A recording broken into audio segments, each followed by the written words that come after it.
Do you want to understand more about frontotemporal dementia, one of the types of dementia that's not talked about that much?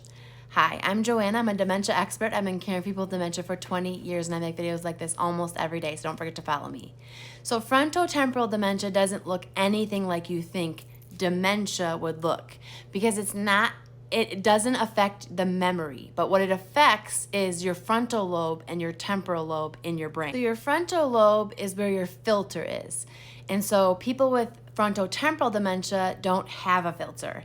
And so they tend to do a lot of impulsive and risky things, because your frontal lobe will tell you to only eat a cup of ice cream instead of the entire carton, but they don't have that, so they'll eat that. So that's one of the ways to show that someone is developing frontotemporal dementia, is if they're impulsively eating, spending money, or engaging in other risky behaviors.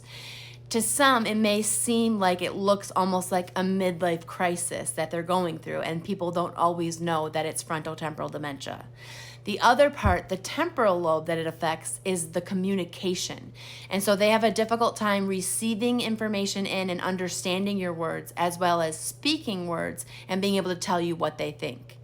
Both of those things make it challenging to care for them, and they can sometimes tend to be very physically aggressive, because this is happening at a very young age. I've seen people in their 50s start to develop this type of dementia. So there's a couple of different variants of frontotemporal dementia, and there is one where they can tend to be very angry and aggressive, and that can be a challenge. Tomorrow, I'm going to do a video on some care considerations for how to care for someone with frontotemporal dementia and some of the things that they need.